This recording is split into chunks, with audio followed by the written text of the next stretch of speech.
Эта тема особенно актуальна последние годы, потому что все руководители говорят, что уже сложнее стало мотивировать сотрудников. Нужно придумать и материальные способы, нематериальные, пытаются придумать всякие KPI, система оплаты труда и так далее, и так далее. И что же самое эффективное? Какой инструмент самый эффективный? На самом деле нету волшебного инструмента, их довольно много, и нужно понять под вашу специфику, что подходит. Но я сейчас объясню тот инструмент, который самый очевидный, самый простой, но сложный в применении. Если вы с этим справитесь, то, в принципе, у вас все должно расти. Какой это инструмент? Показывать все ваши финансы сотрудникам. Уверен, что сейчас идет много сопротивления у предпринимателей.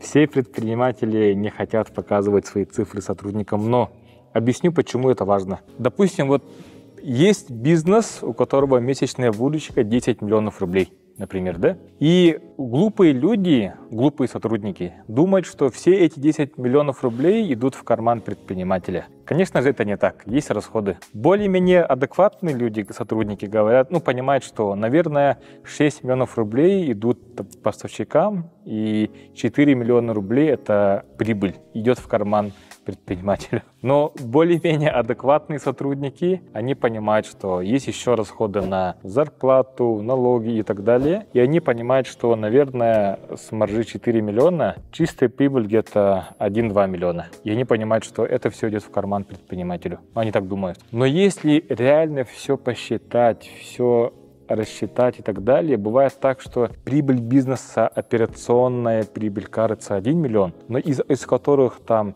700 тысяч идет на развитие, на ремонт, оборудование, на долги и кредиты, и чистая прибыль 300 тысяч. И тогда уже сотрудник начинает понимать, когда это понимает, что, оказывается, он не миллионер, он в принципе зарабатывает, не сильно больше меня, всего лишь там в 3-5 раз больше, да? Хотя много денег вложил, много рисков, много энергозатрат. Тогда он уже оказывается такой же обычный человек. И тогда он понимает, что мы все в одной лодке. Если в целом продажа будет расти, маржа будет расти и фонд оплаты труда и зарплата, и прибыль, и все на развитие будет идти. И тогда больше доверия возникает. Вот смотрите, мотивация — это же, условно, если упростить, ответ на вопрос, зачем делать больше, зачем быстрее, больше, качественнее, да? И у большинства сотрудников, если они не видят реальную картину финансов, они думают, зачем мне стараться больше, неужели для того, чтобы владелец бизнеса там еще больше зарабатывал?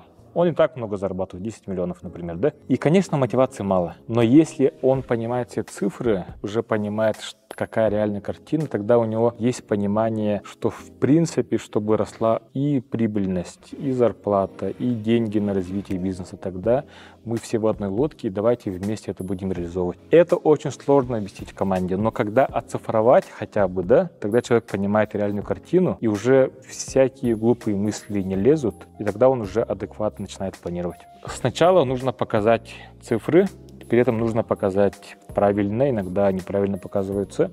Нужно хорошую финмодель выстроить, все показать адекватно, настоящие цифры. Потом второй шаг. На ежемесячных, еженедельных планерках вместе планировать, как сделать так, чтобы зарплата у вас выросла в 1,5 раза. Как для этого нужно больше денег на развитие, для этого нужно больше прибыли. С прибыли будем покупать оборудование, стеллажи, ремонт, недвижимость, товарный запас. И давайте для этого увеличим маржу в 1,5 раза, продажи в 1,5 раза и постоянно это вместе планировать.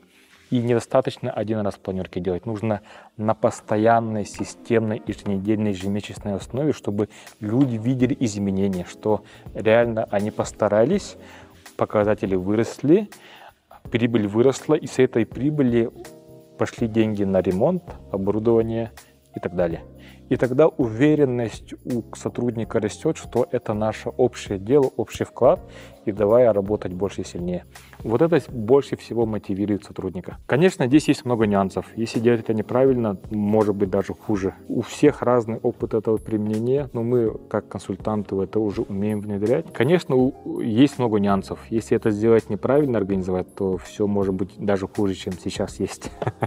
Что вы думаете? Возможно, у вас есть конкретный такой опыт. Напишите или в комментарии, или в директе, что вы думаете насчет такой системы И что вы думаете насчет такого подхода к управлению, к мотивации сотрудников?